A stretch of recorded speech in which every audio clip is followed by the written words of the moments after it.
So today I am inspecting a house that had a fire upstairs on the second floor. On a recommendation from one of her family members, who's a past client of ours, she called us right after the fire.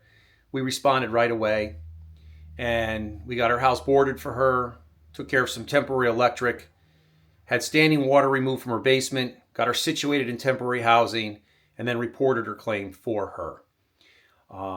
We have an appointment with the adjuster, and I'm here to make sure that I'm ready for that first appointment. So in preparation for that appointment, I'm going to be doing my sketch, taking my measurement, taking my scope notes, determining what needs to be done to put this house back together and at what cost. So that way, when I meet the adjuster for the first time, I will be ready.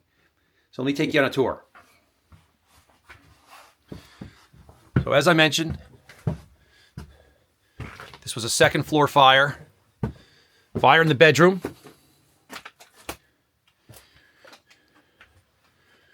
Fortunately, this was a fire that happened during the day when everybody was at work.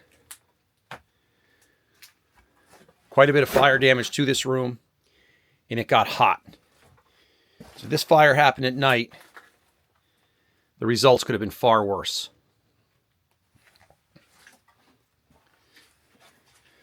Fire itself was mostly contained to that room.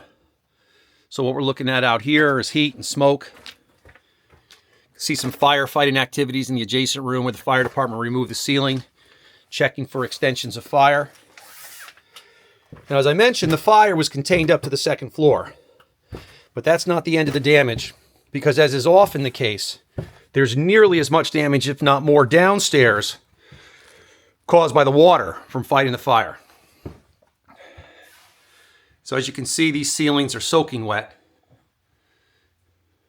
Already starting to fall down in the middle. And you can see that hardwood floor, that's going to get worse before it gets better. It's going to start cupping pretty soon. And all the furniture, unfortunately, and all our personal property on this first floor is soaking wet. So it may not look terrible. Maybe it does, maybe it doesn't. But this is beyond salvaging. And the first floor is going to have to be gutted just like the second floor. Except this is going to be due to the water from the fire as opposed to the fire itself. Cabinets are soaking wet. Countertops have already begun to separate.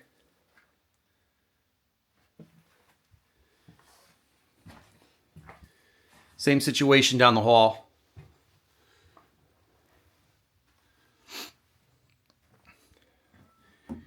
Here's the bathroom. Also wet. There's a couple bedrooms as well, but I think you get the idea. So what's going to happen next is I'm going to go through this house room by room. I'm going to be putting a sketch together with measurements. Also taking note of what needs to be done in each room. Is it drywall? Is it plaster? As I mentioned, everything needs to be replaced. Is it a hardwood floor? Is it a laminate floor? Is it a tile floor? In order to put a detailed estimate together. Afterwards, our team is going to come through, go through the house, try to sort, try to find some salvageable items for her, although I don't think we're going to have much success in doing that. And then putting together an inventory, piece by piece, of all of her personal property to make sure that she gets fully paid. While we are doing this at the scene, our team in the office is working on her temporary housing. So that at any given time with Biller Associates, there's a team of people working for you to make sure she gets taken care of. All right? Well, thanks for watching. Thanks for listening. Take care. It's time to get to work.